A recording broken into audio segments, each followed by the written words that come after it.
সোহরাওয়ার্দী সাহেব কিন্তু শেখ মুজিবকে ডেকে নিতেন তার অফিসে, নানানভাবে ব্যক্তিগত যোগাযোগ রাখতেন এবং কাজ করতেন। সোহরাওয়ার্দী সাহেব এই শেখ মুজিবুর রহমানকে নিজের আপন জন হিসেবে খুব ক্লোজ। যে সোহরাওয়ার্দী সাহেব কিছু টাকা দিয়ে তাকে পাঠিয়েছেন, একটু দিল্লিতে যাও, একটু অন্য জায়গায় যাও। মানে রাজনৈতিক একটা ধারার মধ্যে সোহরাওয়ার্দী অত্যন্ত সচেতনভাবে এই শেখ মুজিবকে নিতে চাইছেন।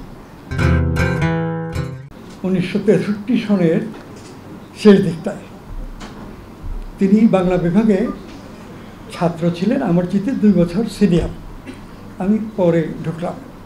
তো বিভাগে সব ছাত্র তো একই রকম ব্যক্তিত্বের অধিকারী হয় না, বিভিন্ন ধরনের বিভিন্ন বৈশিষ্ট্য। তো আসাদ চৌধুরীকে আমি যেভাবে পেয়েছি, মানে তিনি আমার বড় ভাই, আমি তার ছোট ভাই, এরকম একটা সম্পর্ক, যথেষ্ট ঘনিষ্ঠতা ছিল। তো আসাদ চৌধুরী একটা বৈশিষ্ট্য ছিল, তখন বয়স বাড়ার পরে অনেক বৈশিষ্ট্য বদলে যায়, তখন ছাত্র জীবনে এবং ছাত্র জীবন পার হওয়ার পরেও কয়েক বছর, সেটা হলো যে জায়গাতেই তিনি বসতেন, তিনি কোনো কিছু কাজের দ্বারা সকলকে হাসাতে চেষ্টা করতেন এবং আন্তরিকভাবেই সবাই হেসে উঠতে পারে এরকম কথা তিনি বলতে পারতেন। এবং তিনি এই কথাটা বলতেন যে বাঙালিরা তো হাসতে জানে না, একরকম সিরিয়াস মোডে থাকেন সবসময়, আসলে বাঙালিদের হাসি প্র্যাকটিস করা উচিত। এইগুলো তরুণ বয়সের কথা, এগুলো তার কাছে শুনেছি।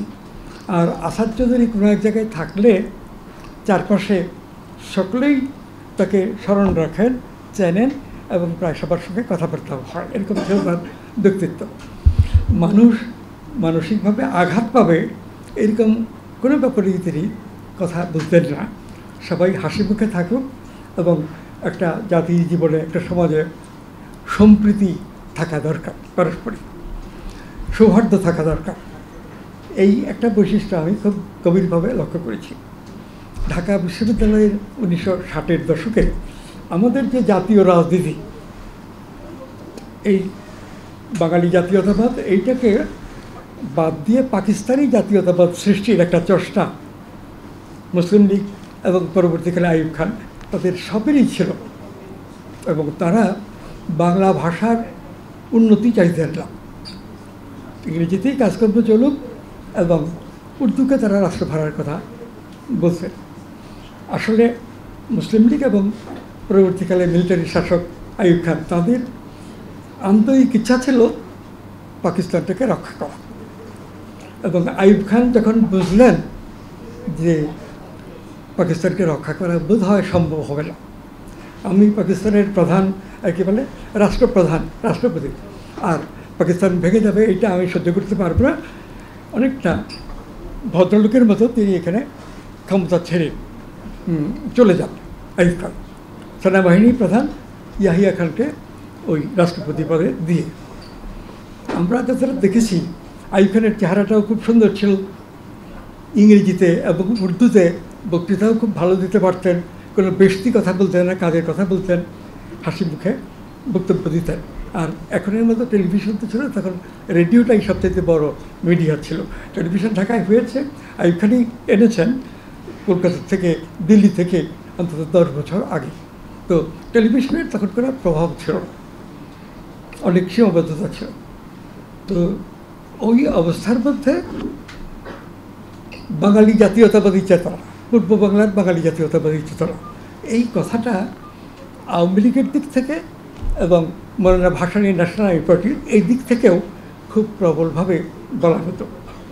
এইটাও আমরা লক্ষ্য করেছি যে হোসেন শহীদ সোহরাওয়ার্দী 3-4 বছর অল পাকিস্তান মুসলিম লীগের সভাপতি ছিলেন, অল পাকিস্তান আওয়ামী লীগের সভাপতি হয়েছিলেন। পরে এটা ভেঙে গিয়ে ন্যাশনাল পার্টি আলাদা হয়েছে। তো সোহরাওয়ার্দী সাহেব পূর্ব বাংলার স্বায়ত্ত শাসন একেবারেই পছন্দ করতেন না। তিনি বলতেন বক্তৃতায়, আমি নিজে শুনেছি, সলিমুল্লাহ হলের সামনে যে মাঠটা, ওইখানে বক্তৃতা দিয়েছে, তাছাড়া পল্টন ময়দানেও তার বক্তৃতা শুনেছি, ময়মনসিং আইয়ুব খানের বক্তৃতা শুনেছি সোহরাওয়ার্দী। তো সোহরাওয়ার্দী সাহেব তো বাঙালি জাতীয়তাবাদ, বাঙালি সংস্কৃতি, বাংলা সাহিত্য এগুলো নিয়ে এত মাতামাতি করলে কী হবে? পাকিস্তানকে শক্তিশালী করো, করাচিকে শক্তিশালী করো, করাচি তখন রাজধানী, বাংলাদেশ তা থেকে অনেক সুযোগ সুবিধা পাবে। এইটাই ছিল হোসেন শহীদ সোহরাওয়ার্দীর রাজনৈতিক বক্তব্য। আর গণতন্ত্রের মানসপুত্র বলা হয়, এইখানে খুঁজতে করে দেখা যাবে যে জাতিসংঘ 1948 সালে যে হিউম্যান রাইটস মানে ঘোষণা করেছিলেন, এই হিউম্যান রাইটস এই সোহরাওয়ার্দীর গণতান্ত্রিক চেতনা। সেই হিউম্যান রাইটসের কথা তো এখনও বলা হচ্ছে, এবং হিউম্যান রাইটস তো অল্প সময়ের ব্যাপারে না, এটা ধারাবাহিক দীর্ঘকালের সবসময়ের ব্যাপার। তো ওই হিউম্যান রাইটসের কথা খুব সুন্দর বোঝাতে পারতেন সোহরাওয়ার্দী বক্তৃতা দিয়ে। এই জন্যই বলা হতো যে সোহরাওয়ার্দী গণতন্ত্রের মানসপত্র।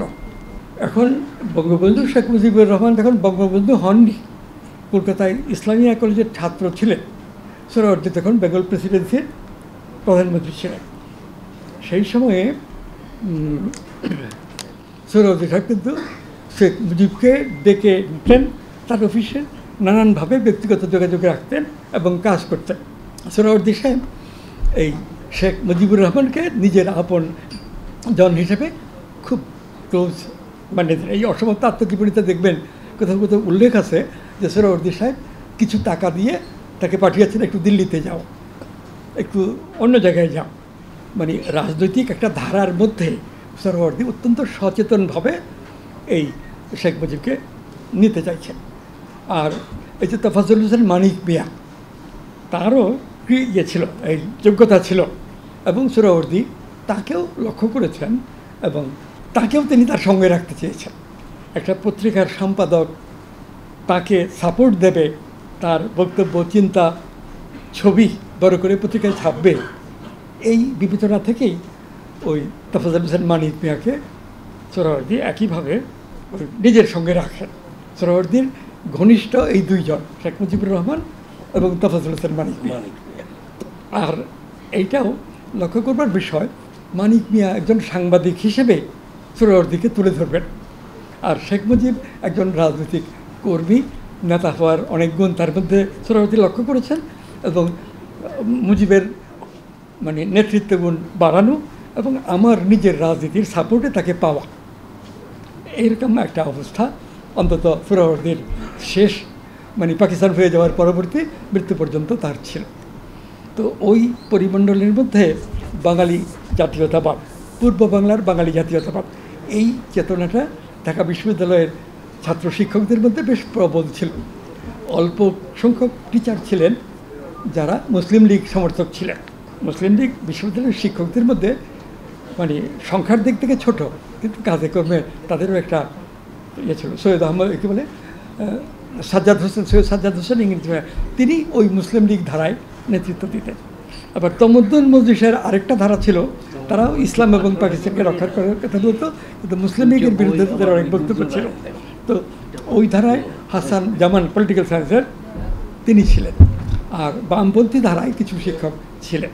তো এই যে পরিবেশ অত্যন্ত জাগ্রত, ছাত্র শিক্ষক তারা তো বটেই, গোটা বাংলাদেশের সাধারণ মানুষের মধ্যেও একটা বড় গণজাগরণ দেখা দিয়েছিল। তো ওই বাস্তবতার মধ্যে বাঙালি জাতীয়তাবাদী চেতনা, আসাদ চৌধুরীকে আমরা দেখেছি এর সমর্থক। পূর্ব পাকিস্তান ছাত্র ইউনিয়ন আমি করতাম, এবং আসাদ চৌধুরীকেও ছাত্র ইউনিয়নেই আমি দেখেছি, এবং ইলেকশন টিলেকশনে আসছে অবশ্যই আসাদ চৌধুরী এবং তারও কিছু বন্ধু তারা ছাত্র ইউনিয়নেই ভোট দিতেন। তো চিন্তার একটা ধারা বোঝাবার জন্য বলছি। আর তিনি তো ঘুরপেচের কথা বলতেন না, যেটা বলতেন খুব স্পষ্টভাবে, সহজ সরলভাবে, এটাও আসাদ চৌধুরীর একটা বড় গুণ। আর আমি আগে বলছি যে বাঙালি হাসতে জানে না, হাসতে শিখতে হবে, এটাও তার ওই সময়ে একটা কথা ছিল। এগুলো মানুষের মনকে আকৃষ্ট করত।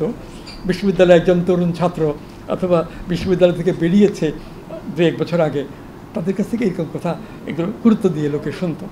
আর বিশ্ববিদ্যালয়ের শিক্ষক ছাত্র তাদের প্রতি তো গোটা মানে জাতির জনগণের একটা শ্রদ্ধাবোধ ছিল।